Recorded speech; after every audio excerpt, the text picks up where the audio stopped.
Hey all, my name is Elin, and this week we dove into the global reach of hip-hop, focusing on its journeys throughout the world, detailed in Beat Streets, the global hip-hop hood, and the untold story of how hip-hop went to Hawaii and how Hawaii went hip-hop.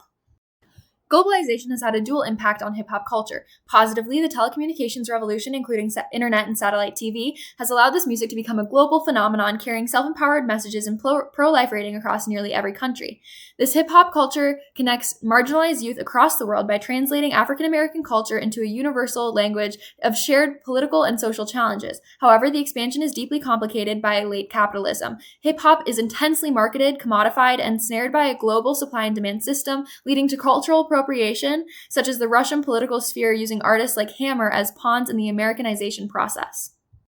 When comparing global contexts, we see fascinating diversity, often dependent on the connective marginalities experienced by local youth. In Russia, adopting Black hip-hop culture was a way for the youth to break with the older communist generation. Conversely, in Japan, where socioeconomic marginalization was not comparable to that of Black Americans, hip-hop was internally embedded for non-political reasons, providing an outlet for mild rebellion against conformist Japanese life. This sometimes led to troubling cultural imitations, such as this one group who had darkened their skin to imitate Black rappers. In Hawaii, hip-hop fused directly with indigenous political struggle. Artists quickly developed Hawaiian-style popping, a music that integrated Hawaiian language and culture. This music served as a revolutionary voice, explicitly criticizing corruption and focusing on Native Hawaiian issues that politicians had ignored. Hip-hop serves as a crucial form of resistance globally, acting as a global signifier for many forms of marginalizations. The dense lyrical content resonates internationally with youth experiencing marginalization, driving consciousness of hip-hop groups to explore their own political issues.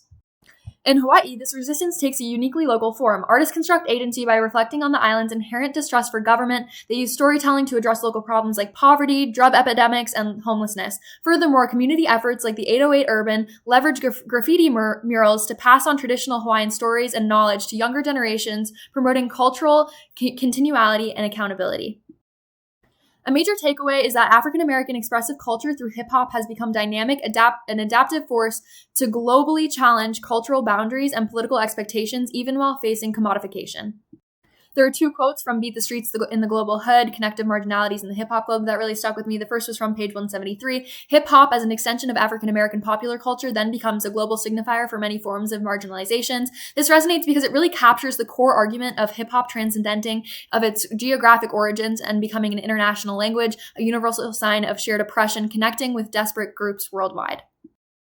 The second was from page 175. The power of Russian youth who can't bust loose as they become, to a degree, culturally emerged with their Black American counterparts is evident. This quote highlights the unexpected political utility of Black culture in an entirely different geographical context, illustrating how youthful identification with foreign Black cool becomes a generational tool for shedding old political regimes. And then finally, there was one main quote that really stuck with me from the other reading, The Untold Story of How Hip-Hop Went to Hawaii and How Hawaii Went Hip-Hop for me.